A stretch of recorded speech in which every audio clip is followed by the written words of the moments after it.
sembilu yang dulu biarlah berlalu, bekerja bersama hati kita ini bukan seekor sapi. Sembilu yang dulu biarlah membiru, bekerja bersama hati.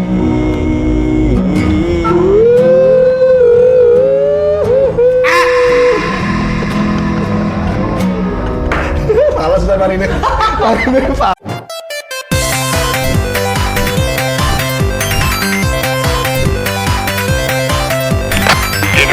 Kita satu. Target sudah di lokasi. Bakso mencari info. Halus. Ya udah lah ya. Oke. Selamat pagi, selamat siang, selamat sore teman-teman semua. Terserah lah ya teman-teman mau nonton ini kapan, gak ditonton juga nggak apa-apa. Selamat datang lagi di podcast Bakso.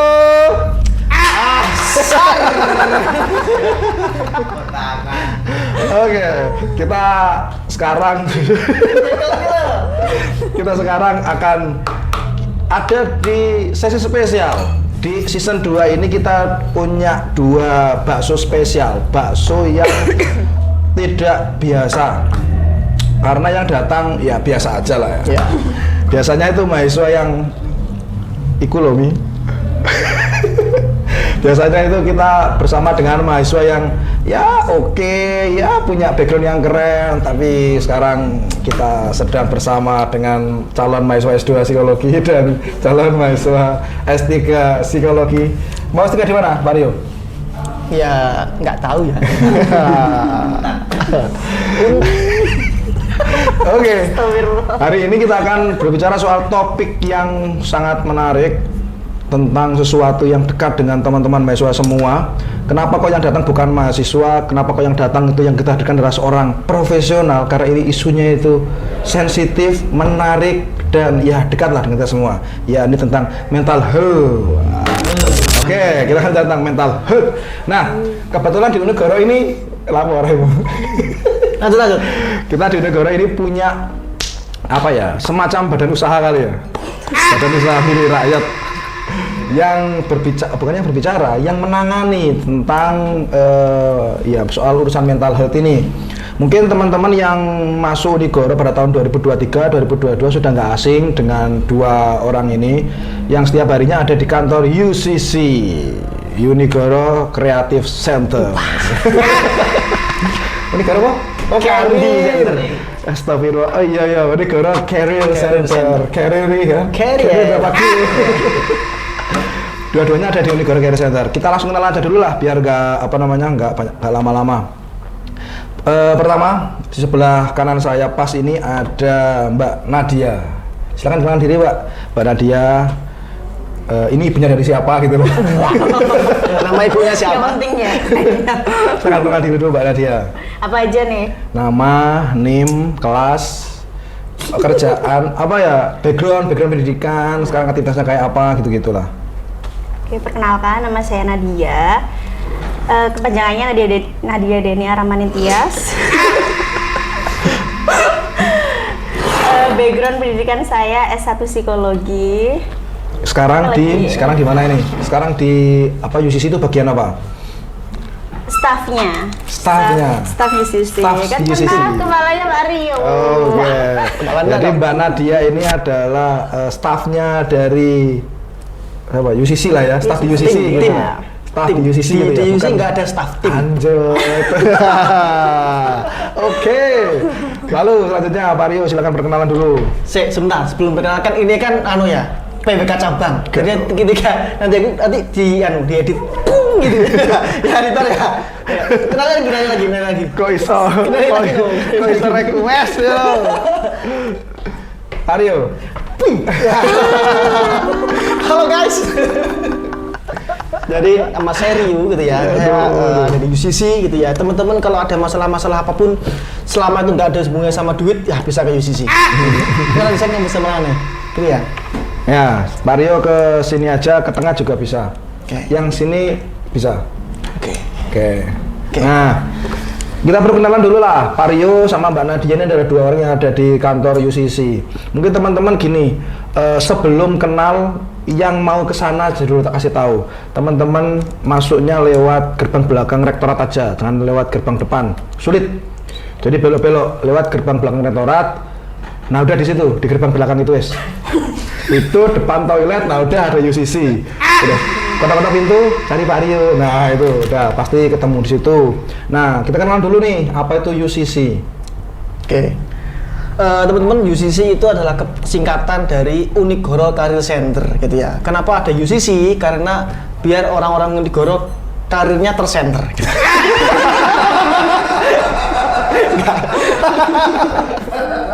Aduh. Enggak, itu biar ada unit khusus gitu yang menangani pelayanan psikologis baik itu untuk mahasiswa, dosen dan juga karyawan. Jadi teman-teman mahasiswa gitu ya yang mengalami gejala-gejala apapun, katakanlah stres, kuliah sulit banget gitu ya, kayak mau gini-gini kan Gen Z kan. Oh, yes, kayak Gen Z. Gini-gini apa? Daripada gini-gini ya, daripada gatel gitu kan, bisa konsul ke kami gitu ya, ke UCC gitu kan. Kemudian untuk dosen juga, UCC itu punya klien tetap dosen gitu ya. Saya nggak perlu sebutkan namanya, tapi sudah terlihat dari siapa yang tertawa di sini gitu kan. Ya, dan juga karyawan gitu. Jadi semuanya bisa difasilitasi, bisa kami fasilitasi gitu ya. Gitu. Dan juga selain itu UCC juga teman-teman yang mahasiswa baru pasti nggak asing sama wajah saya, sama wajahnya Mbak Nadia. Waktu psikotes itu saya dan Mbak Nadia yang ngelayanin gitu ya. Oh, anjay. Kok ngelayanin sih, apa sih namanya? Nyervis. Sama aja gitu kan. Nyenter. Nah, oke. Oh iya itu. Apa tuh? Tracer study. Tracer study. Tracer yang jawab. Ya, Tracer study silakan Mbak Nadia. Ingat Mas dia kali. Bagi alumni kalau bagi yang sudah kerja maupun yang sedang mencari kerja boleh tuh ngisi tracer study gitu. Biar itu juga berguna untuk akreditasi baik universitas maupun jurusan seperti itu. Oke. Berarti ini dua-duanya ini Mbak sama Mas ini dari psikologi ya? Kayaknya gitu kayak. Aduh, keren sekali. Wah, psikologi. Apa itu psikologi itu? Wah, psikologi.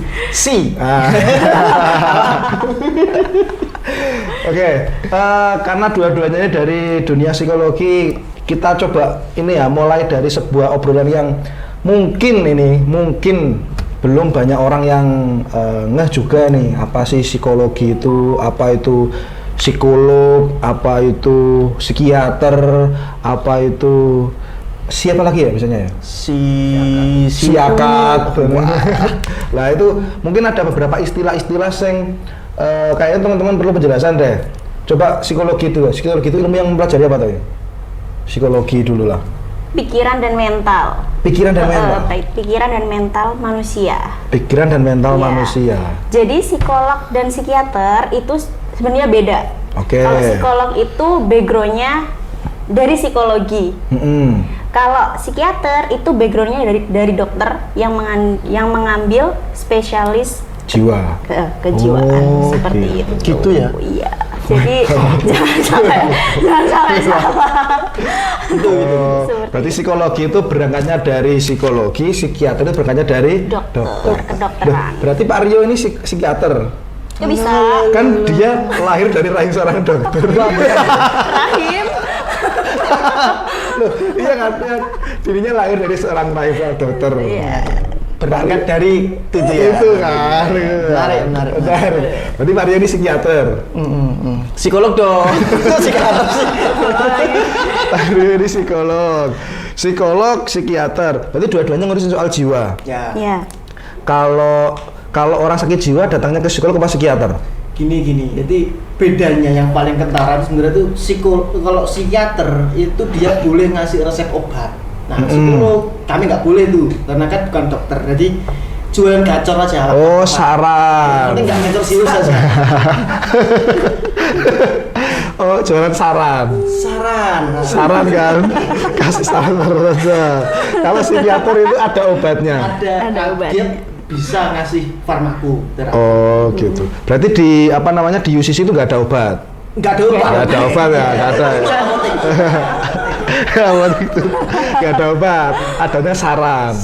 Saran. Berarti kalau misalnya saya punya apa ya masalah kejiwaan gitu ya, punya masalah kejiwaan apa ya misalnya ya? Apa biasanya aku nih? Kamu tuh biasanya itu overthinking. Aduh, gengsi sekali loh saya ini.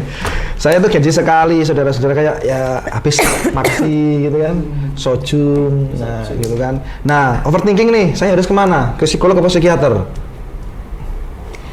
Gini, biasanya kalau misalkan Pak Bahru nih ke psikolog, nah Pak Bahru itu overthinkingnya sudah menuju ke depresi, nggak susah tidur, terus misalkan Pak Bahru sudah nggak nafsu makan atau gimana, sudah mengarah ke fisik, itu nanti akan diarahkan ke psikiater. Jadi psikolog sama psikiater ini sebenarnya saling bekerja sama.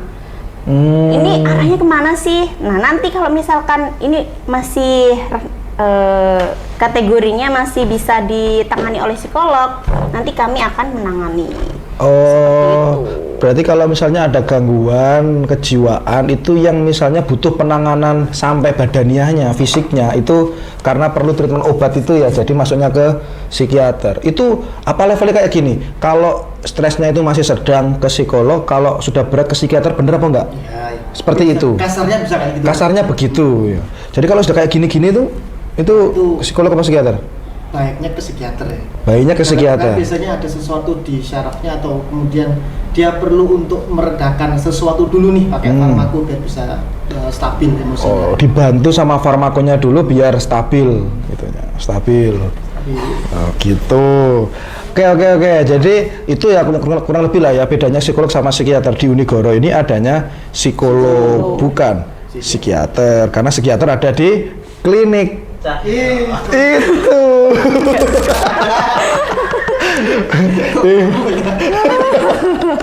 Di klinik ada psikiater karena ada farmakonya. Kita sekarang mulai coba ngomongin apa namanya sesuatu yang sering dialami sama teman-teman Gen Z. Teman-teman kita sudah buka question box tanya-tanya di IG-nya Unigoro dan ada banyak sekali yang masuk, yang tanya-tanya. Oh banyak banget. Iya, ada yang masuk banyak banget, viral lah kemarin. Kalau nggak salah kemarin itu yang komen ada ratusan, terus itu udah komen. Kalian punya masalah mental apa nih? Kita mau ngobrol sama psikolog gitu kan. Nah aku banyak wah saya itu self diagnose. Wah kayak gitu. Jadi saya tuh gini, sering tuh kayak aku tuh gak bisa kayak gitu, aku tuh begini, oh kayaknya aku ini punya gangguan, aku ini kayaknya ini deh gitu. Nah, itu kan mendiagnosa diri sendiri. Gimana itu? Kan itu juga sempat tren loh itu di waktu pandemi kemarin itu. Wah, saya itu kayaknya ini deh mutan. Nah, itu self diagnosis itu gimana? Gimana nih siapa? Mbak Nadia dulu boleh self diagnosis. Jadi self diagnose itu biasanya kan kita mendiagnosa diri kita sendiri. Kita tuh kayaknya saya sebenarnya depresi ya kayaknya ya. Terus kok aku kayaknya overthinking banget gitu. Nah sebenarnya self diagnose itu tidak direkomendasikan kalau dari sisi psikologi.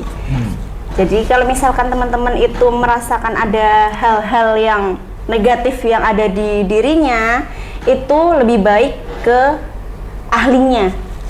Seperti itu. Kalau misalkan teman-teman merasa teman-teman itu depresi, silahkan teman-teman menemui ahlinya, yaitu psikolog. Gitu. Kenapa kok seseorang itu nggak boleh melakukan self diagnose? Gini, ya. Ibaratnya. Ya. Ini nggak belum yang masuk ke kejiwaan dulu ya. Iya. Wah, tiba-tiba merasa pusing kayaknya. Wah, pusing nih. Terus Tanda-tanda rezeki nih. nah, gitu kan. Kemudian cari di Google nih. Pusing kenapa ya? Kena kepala. Kemudian di Google itu ciri-ciri penyakit tumor otak nomor 1 pusing. Nah, tumor otak nih. Kemudian pernah bisa apa ngono? Pernah bisa. Tanya langsung. Aduh. Nah, jangan-jangan aku tumor otak. Kemudian itu bisa mengaruhi perilaku yang lain. Nah, sama halnya seperti self diagnose untuk kasus-kasus kesehatan mental gitu ya. Misalnya wah aku kok sedih gitu ya.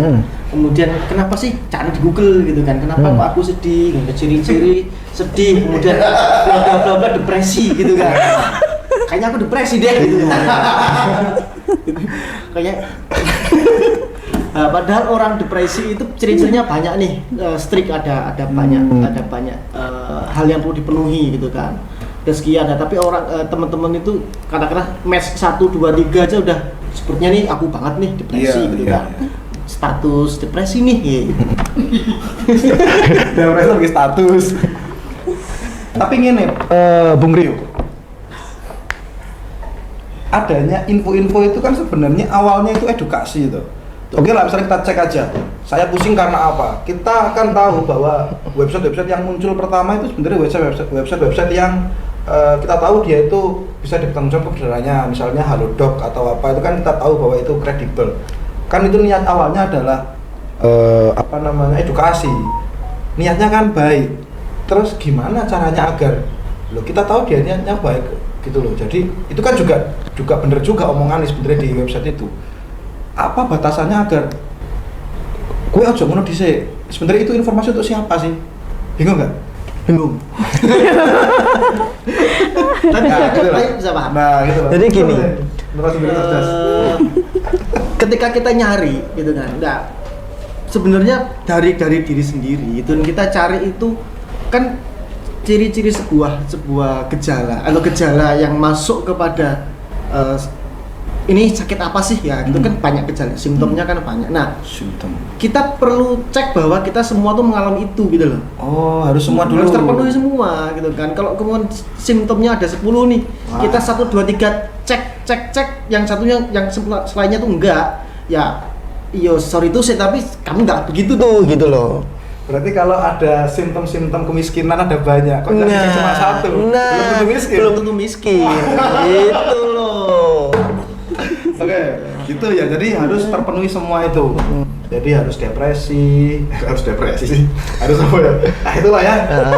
Datang ke psikolog. Tapi gini, kadang-kadang orang itu mungkin kepikiran, tapi aksesnya nggak tahu nih harus datang kemana, ke rumah sakit mana, kemana. Nah, teman-teman yang kuliah di Unigoro, tenang saja. Teman-teman yang punya simptom-simptom apalah itu, itulah pokoknya merasa bahwa dirinya itu mungkin ada gangguan atau apa, tenang, di Unigoro ada sebuah unit khusus yang menangani itu semua. Artinya sebagai mahasiswa Unigoro, teman-teman itu aksesnya dekat untuk mentalnya tetap health.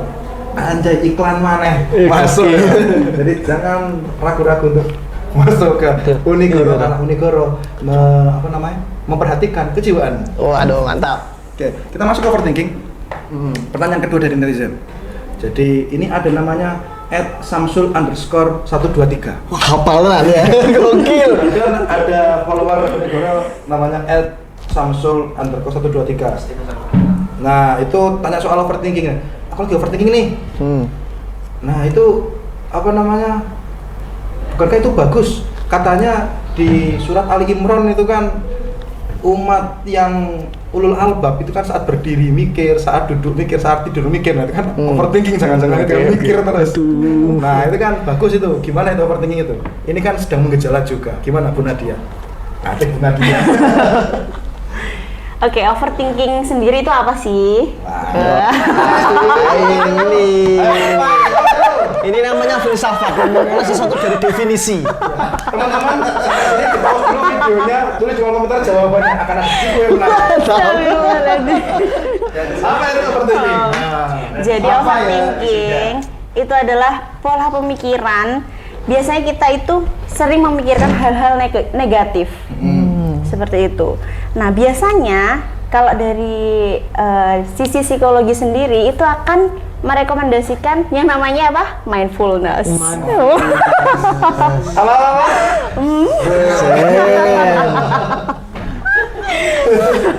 Ini sedikit terasa kali. Mindfulness. Oke. Mungkin Pak Rio bisa menambahkan dulu deh. Wah, tiba-tiba mindfulness. Enggak. Mindfulness nanti saya tambahkan. Tadi tentang overthinking. Ini overthinking dulu nih. Oke. overthinking itu apa sih? Gitu ya. Jadi overthinking itu kan looping of thought gitu ya, apa ya? Pikiran yang sering looping itu meloncat-loncat gitu kan. Oh, thought itu pikiran. Pikiran thought ya. Itu beda. Jadi baru mikir ini belum selesai udah mikir yang itu belum selesai udah mikir yang udah itu terus menerus ya, akhirnya kemudian ibaratnya benang kemudian bulat gitu loh. Nah, itu overthinking, nggak selesai gitu kan. Nah, itu apakah buruk gitu kan? Kenapa itu buruk? Karena itu membuat kita nggak kemana-mana tuh gitu kan, cuma terjebak dalam pikiran tok gitu kan, ojo dang-dango dan sebagainya gitu kan. Nah, bagaimana untuk mengatasinya? Yo, gampang-gampang susah sebenarnya. Ada teori yang bilang ketika kamu itu bisa menuliskan masalahmu di selembar kertas atau di buku, itu kamu sudah menyelesaikan separuh masalah. Gitu kan. Jadi kita lepas dari diri kita yang mengalami nih. Nah, itu seperti mindfulness itu. Kita melepas dari diri kita yang mengalami masalah dan kita melihat seseorang yang mengalami masalah itu sehingga kita lebih mudah untuk mengidentifikasi. Kita nulis oh ternyata gini nih. Gini gitu kan. Nah, itu salah satu teknik gitu ya yang bisa kita lakukan gitu kan. Apakah itu susah gitu kan. Apalagi untuk orang-orang yang tidak biasa nulis gitu kan. Tapi apakah itu bisa dilakukan? Bisa banget gitu kan. Bisa banget. Yang mau berlatih bisa banget. Itu salah satu. Bisa dilatih gak? Oh, iya sama Mbak Nadia. Mindfulness tadi Mbak Nadia, jadi salah penting ini. Mindfulness, overthinking adalah ketika pikiran kita itu yang ruwet kemana-mana, tidak kemana-mana negatif, kita cuma terjebak dalam pikiran kita sendiri, asumsi kita sendiri, lebih-lebih itu negatif, akhirnya membuat itu cemas pada diri dan dapat mungkin diturunkan tensinya kali ya, atau disembuhkan dengan mindfulness itu. Begitu ya, diturunkan tensinya. Diturunkan tensinya dengan mindfulness. Mbak Nadia jelasin dong, mungkin teman-teman juga tidak mungkin perlu ada informasi ini apa itu mindfulness.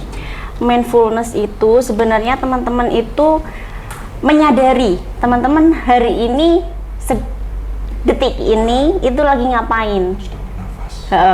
Nah, jadi yang paling gampang itu teman-teman menyadari bahwa teman-teman itu sedang bernafas, dengerin hembusan nafas teman-teman. Nah, jadi teman-teman sejenak itu akan melepaskan diri dari overthinking itu. Seperti itu. Nah, kalau overthinkingnya pas waktu sholat, kepikiran apa ya sholat? Dengerin hembusan nafasnya. Banyak sholat lah. Bismillahirrahmanirrahim. Kan ribet ya. Nah, sementara waktu sholat itu taruhlah dia itu cemas, mikir aneh ketika ada di kerumunan rame. Nah, gua waktu sholat Jumat, terus ono cilik gini cilik. Nah, iya. Terus dia langsung jatuhnya berdebat dan sebagainya, overthinking terus. Kemarin ini gua mati dan sebagainya. Oke. Tapi waktu sholat nih, kan nggak tiba-tiba langsung ini terus. Kan nggak bisa. Itu gimana tuh tipsnya kalau waktu sholat? Mindfulness itu biasanya berpusat ke nafas. Gitu ya, mindfulness itu ini umum dulu ya, terus kemudian tiba-tiba masuk ke sholat itu kan ya tiba-tiba banget gitu ya. Mindfulness itu biasanya berpusat ke nafas. Jadi kenapa kok nafas? Karena dengan kita mengatur nafas itu adalah otot yang bisa kita kontrol. Gitu gini Mas, katakanlah gini, kita cemas. Kita sedih, kita marah. Yang terjadi itu apa sih? Jantung berdebar. Kemudian keringat dingin dan sebagainya. Itu respon fisiologis. Apakah itu bisa kita kontrol? Nggak bisa. Kan kita nggak bisa tiba-tiba jantung berhentilah, tiba-tiba mati, kan nggak bisa. Nah, yang bisa kita kontrol, tapi kondisi seperti itu tuh memengaruhi kecepatan nafas. Nah, kalau marah, nafasnya itu maksudnya kalau marah gitu kan mesti kan nafasnya ngono nggak ngapapi kancane lah, itu nggak baik. Ya, terus tapi kecepatan nafas itu bisa kita kontrol.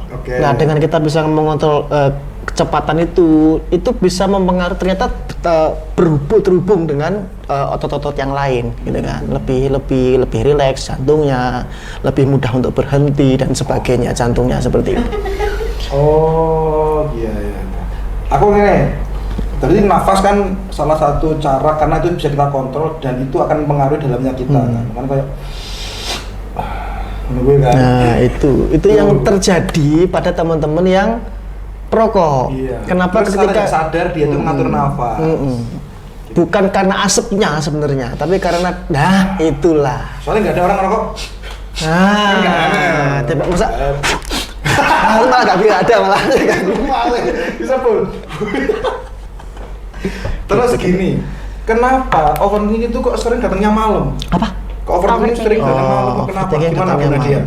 Bu Nadia kalau malam kan juga nyusui anak loh. Nah, gitu ya.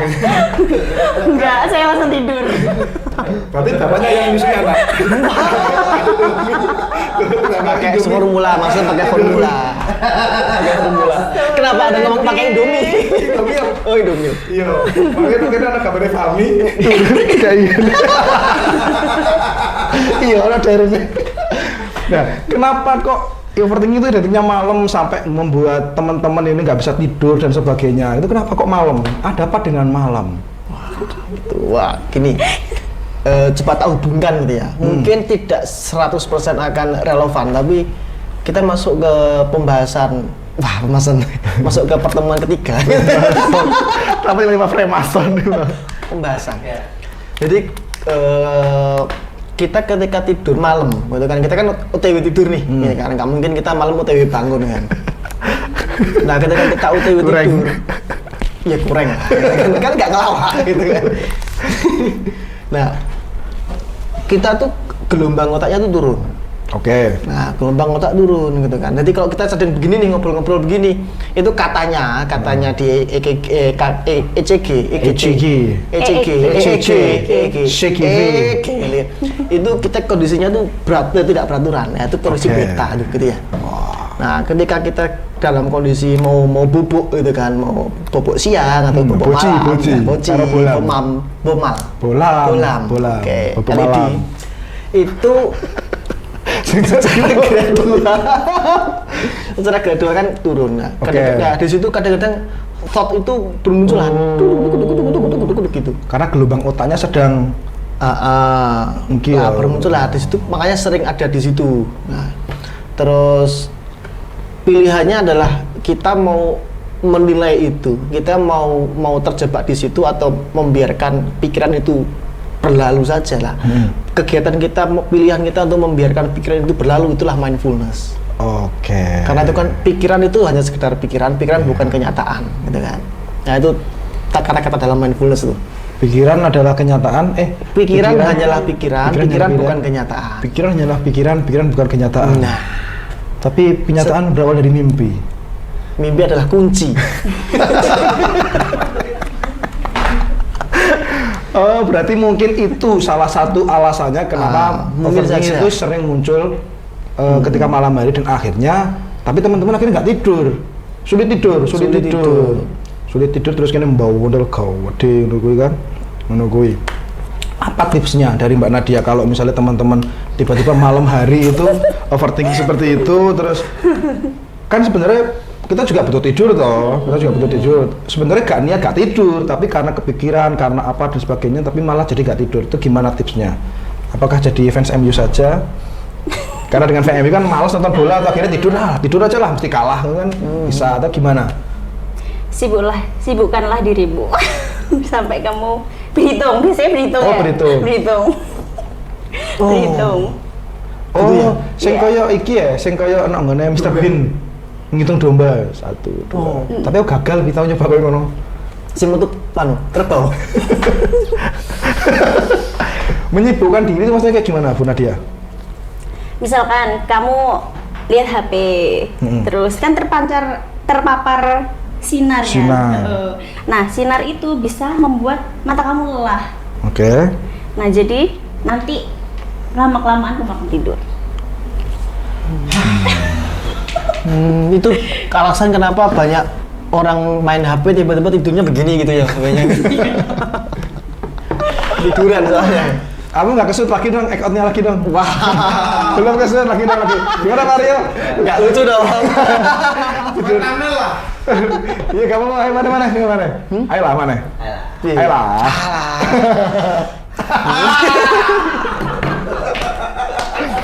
Jadi kita perlu menyibukkan diri. Ada hubungannya nggak kita bisa tidur cepat dengan mendengarkan ceramah? Kan ceramah terus itu ngantuk, baru tidur kan akhirnya. Tidur cepat, baca buku nggak bisa. Baca buku juga bakal ngantuk. Baca buku apa?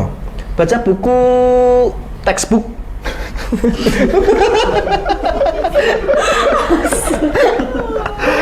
Tapi kan ada buku XI itu, ada buku itu loh Pak Rio, yang apa namanya ensiklopedia tai itu loh. Ensiklopedia tai, itu kayak bikin melek gitu ya. Iya kan malah bikin melek tuh. Itu kan pernah di-share sama Mas Arbain Rambe itu kan ensiklopedia tai itu kan menarik. Itu bukan buku seperti itu ya? Textbook. Kan. Ya, textbook. Ya sebenarnya nggak fokus sih ya. Baca buku bisa bikin ngantuk, tapi karena kita kan malas gitu ya baca buku ya. Oke. Ini cukup panjang urusan soal apa namanya OVT ini, karena memang Gen Z itu bahasanya banyak yang ini. Tapi kita lanjut ke pertanyaan ketiga ya. Ini datang dari @aldi_2.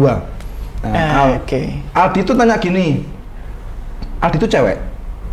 Oh, berarti enggak? Iya, Aldiana sebenarnya. Oh, oke. Aldiana. Oh iya, sampai lupa. Minum dulu. Santai. Ini orang. Makasih. Iya, minum dulu lah. Minum dulu, santai kalau. Sambil minum sambil makan enggak apa-apa. Lupa. Ini karena saking spesialnya loh, bakso periode sampean. Bakso episode ini sampai lupa nawarin minum. Minum dulu enggak apa-apa. Gitu. Ini dimakan enggak apa-apa dimakan. Itu nah. Si Aldiana ini tanya tentang bukan tanya sih, curhat. Ini sebenarnya dicurhat. Soal apa namanya pacar yang toksik. Apakah benar pacarku toksik? Nah, kita kembali ke definisi dulu lah. Pasangan toksik atau toksik itu yang kayak gimana, Bu Nadia? Sebagai ahli definisi dulu ini. Ahli definisi. Iya loh, ahli definisi dulu. Iya. Mario dulu deh. Toksik, pasangan toksik ya atau apa? Mungkin gimana sih? Orang tuaku toksik, aku harus keluar rumah. Aku adalah haji, gitu kan? Aku cari ibu yang lain aja lah. Iya, tenang, masih punya saya. Masih punya teman gitu ya. Kayak pernah ngerti? Itu apa ya? Apa sih? Soal toksik itu gimana? Toksik. Jadi, gimana ya?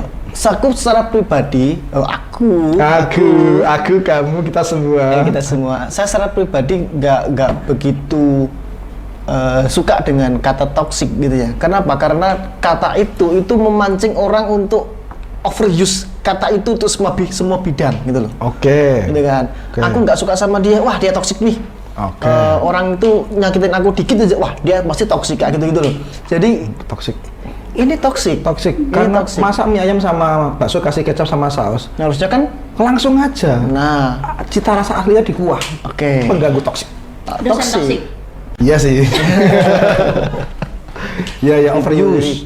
Overuse dan over labeling people dengan kata itu gitu kan. Makanya karena toksik itu lebar banget. Toksik itu menurutku ya, lebar banget definisinya. Mulai dari toxic, literally toxic gitu kan berarti beracun gitu kan. Kemudian toxic dalam konteks sosial seperti apa, seperti itu lebar banget gitu loh. Berarti perlu ada pendefinisian lebih perinci daripada toxic itu sendiri sebenarnya. Dan itu aku belum dapat nih gitu kan. Jadi toxic itu sendiri menurutku itu kata yang toxic. Oh, nice. Menurutku sendiri. Ini judul lagi. Toxic itu sendiri adalah kata yang toksik. Gitu loh, karena nice. Oke, menarik. Toksik sendiri ada kata yang toksik. Oke, gimana tuh? Nah gitu, karena penjelasan di depan itu kan, karena overuse, over labeling, over mainstreaming gitu kan, overlap gitu kan, overdosis, over backhalis. Kayak gitu. Kayak keterlaluan. Ternyata marah-marah. Berlebihan. Ya kayak gitu. Jadi apa ya? Nggak bisa ngomong banyak karena aku sendiri nggak nemuin definisi yang oke nih. Toksik itu apa sih gitu kan?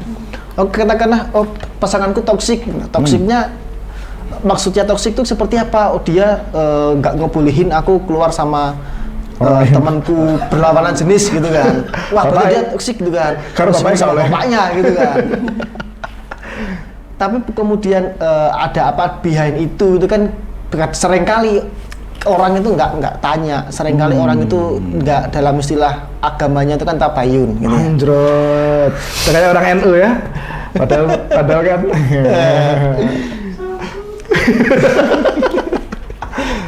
Gitu. Jadi apa yang aja fokusnya ke diri sendiri, apa yang dirasakan, kemudian nggak suka sama, nggak nyaman ke dia, wah toksik nih, wah toksik tuh, wah toksik nih, toksik nih, gini, nah gitu loh. Jadi dia tuh act out, tapi dia nggak peduli. Iya. Gitu. Tapi saya paham kenapa Bu Nadia nggak peduli, karena dia sebenarnya capek gitu. Sampai tinggal. Berarti secara definisi toksik pun sebenarnya masih belum clear ya. At least clear. aku belum mendapatkan definisi yang bagus nih menurutku toksik itu. Lalu kalau sudah kadung dia itu bilang pacarku toksik, Pacarku memang toksik. karena itu kan ya itu labeling sih. Ya, itu labeling. Tapi simptom-simptom apa? Anjrot, simptom-simptom tadi itu loh yang menandai bahwa orang itu tuh bisa yang masih dimasukkan kategori toksik itu gimana? Ketika mungkin kasarnya ya, ketika kita tidak bisa mendapatkan sesuatu di mana dia bisa mendapatkan banyak hal. Iya. Nah, misalnya gitu kan.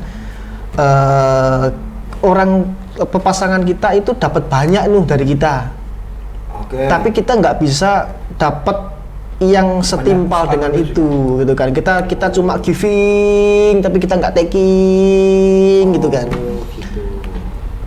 Mungkin seperti itu gitu ya. Itu gedeannya, salah satunya gedeannya gitu kan. Nanti yang kemudian dilarang-larang untuk keluar sama pasangannya, pas sama sesama jenis nggak boleh, boleh cuma sama aku tok gitu kan. Nah, gitu. Berarti kan dia menyerahkan kebebasannya ke pasangannya, dan dia nggak mendapatkan kebebasan itu dari dirinya sendiri, kan kayak gitu-gitulah. Berarti kalau misalnya ini ono pasangan cowok, ini cewek, terus si ini itu bisa melakukan aktivitas ngelarang ini, ngelarang itu, ngelarang ini, ngelarang itu, tapi si cewek itu nggak punya akses untuk melakukan ngelarang ini, ngelarang itu juga. Jadi ketimpangan itu. Ini akhirnya ini mulai masuk ke simptom toksik nih. Tanda-tandanya gitu. Tanda-tandanya. Jadi dia itu dapat lebih. Salah satu tanda-tandanya. Mungkin banyak tanda-tandanya ya, faktornya ya. Kalau Bu Nadia pernah punya suami toksik? Pernah.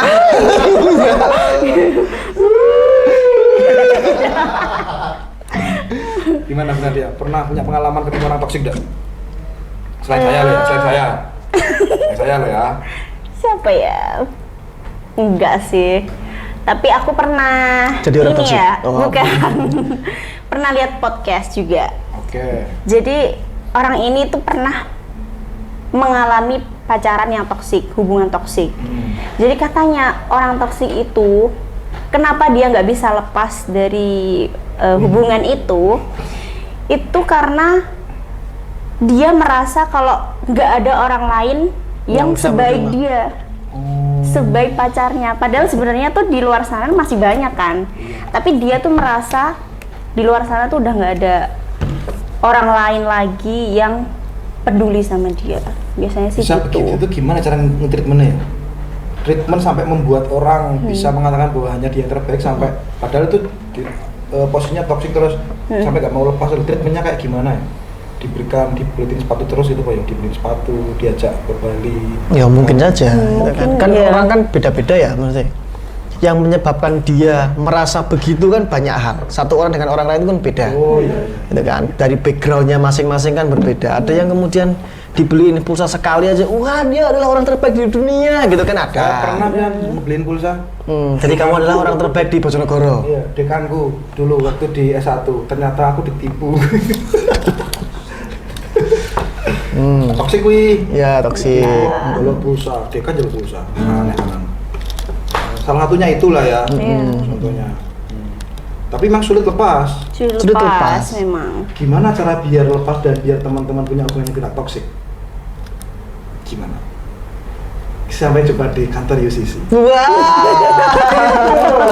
Teman-teman, saya yakin ada banyak sekali keresahan tentang mental health itu. Entah punya masalah tentang sulit tidur, mentalnya sampai mempengaruhi fisiknya, pasangan toksik, dosen toksik, orang tua toksik, terus overthinking tadi, terus mungkin kecemasan di dunia sosial media. Ada banyak sekali hal yang berhubungan dengan mental, dengan kejiwaan.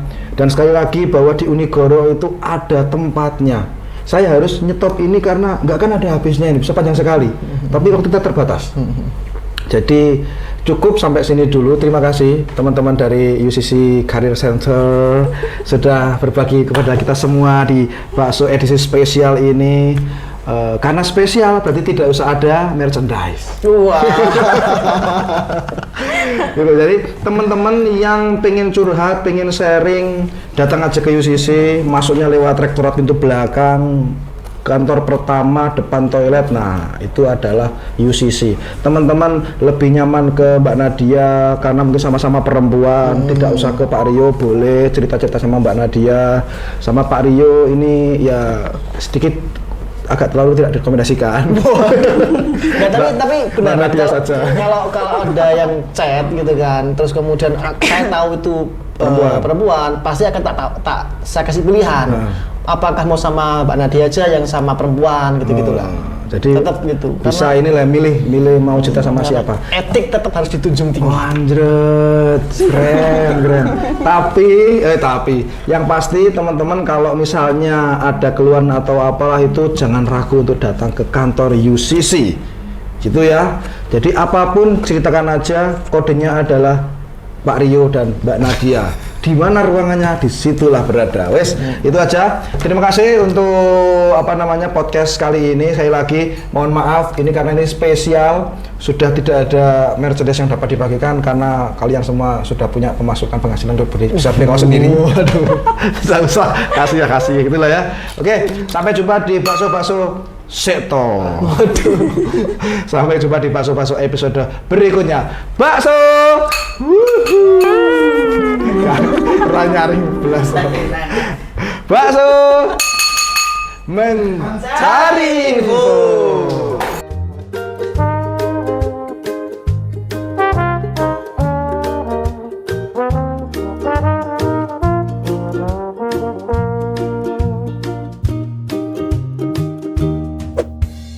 Bakso mencari info.